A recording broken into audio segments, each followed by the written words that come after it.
Hi అండి, welcome to Akhil ji blogs. ఇవాళ cauliflower masala లేకుండా సింపుల్గా ఎలా చేసుకోవాలో ఒకసారి చూడండి. ఇక్కడ కాలీఫ్లవర్ ఇలా కట్ చేసి పెట్టుకున్నాను. ఇక్కడ వాటర్ బాయిల్ చేసుకుంటున్నా. 1/4 టీ స్పూన్ పసుపు, 1/4 టీ స్పూన్ సాల్ట్ వేసుకొని ఇలా బాయిల్ చేసుకోవాలి. ఇప్పుడు మనం ఇలా సన్నగా కట్ చేసి పెట్టుకున్నాం కదా కాలీఫ్లవర్, ఒక 5 మినిట్స్ ఉడికించుకోవాలి. మరి ఎక్కువ సాఫ్ట్గా ఉడికించుకోని అవసరం లేదు. ఇక్కడ ప్యాన్ పెట్టుకొని 1 స్పూన్ ఆయిల్ వేసుకోండి. ఆయిల్ హీట్ అయ్యాక ఆవాలు వేసుకోవాలి. ఇక్కడ 2 ఆనియన్స్ సన్నగా కట్ చేసుకొని వేసుకుంటున్నా.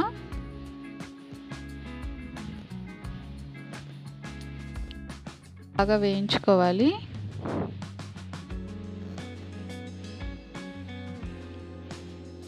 కొద్దిగా కరివేపాకు వేసుకుంటున్నా.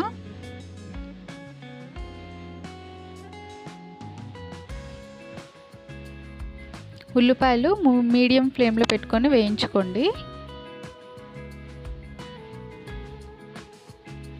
ఇప్పుడు 1 స్పూన్ అల్లం వెల్లుల్లి పేస్ట్ వేస్తున్నా. పచ్చివాసన పోయేంత వరకు వేయించుకోవాలి.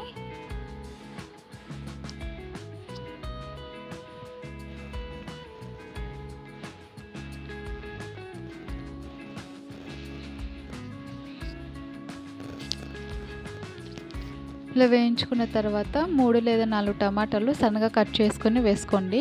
మనకు టమాటాతోనూ గ్రేవీ వస్తుంది కదా, అందుకు టమాటా ఎక్కువ వేసుకోవాలి. ఇక్కడ 3 టమాటాలు తీసుకుంటున్నా నేను.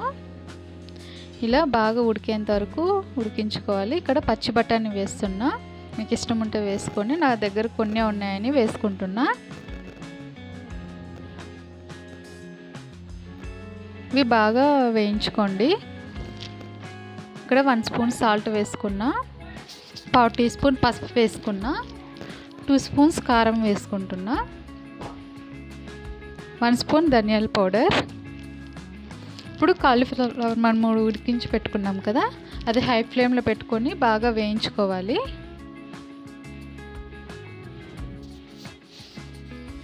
హై ఫ్లేమ్లో పెట్టి వేయించుకోవడం వల్ల ఉప్పు కారం బాగా పడుతుంది. ఇప్పుడు 1/4 టీ స్పూన్ గరం మసాలా వేసుకుంటున్నా. ఇది కూడా ఒకసారి బాగా కలుపుకోండి.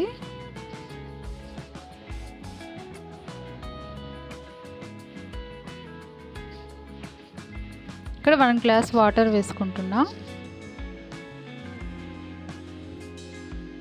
ఇది ఒక 10 మినిట్స్ బాగా ఉడికించుకోండి. 10 మినిట్స్ తర్వాత ఒకసారి చెక్ చేసుకోండి. ఇలా ఉడికిందా, సాఫ్ట్గా ఉడికినట్టయితే మన కర్రీ అయితే రెడీ అయిపోయింది.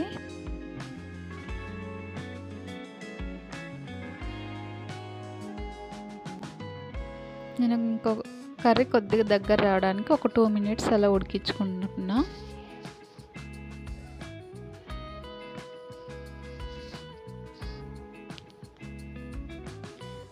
ఇప్పుడు కర్రీ అయితే రెడీ అయిపోయింది. సర్వింగ్ బౌల్లోకి తీసుకుందాం. కొత్తిమీరతో గార్నిష్ చేసుకోండి.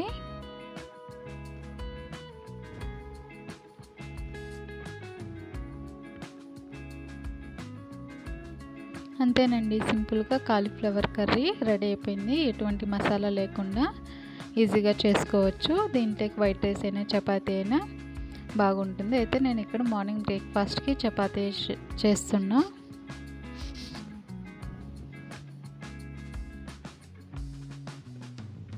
ఈ కర్రీ మీకు ఎలా కుదిరిందో ట్రై చేసి కమెంట్ చేయండి. అలాగే మన ఛానల్ని ఫస్ట్ టైం చూస్తున్నట్టయితే సబ్స్క్రైబ్ చేసుకోండి, కమెంట్ చేయండి, లైక్ చేయండి.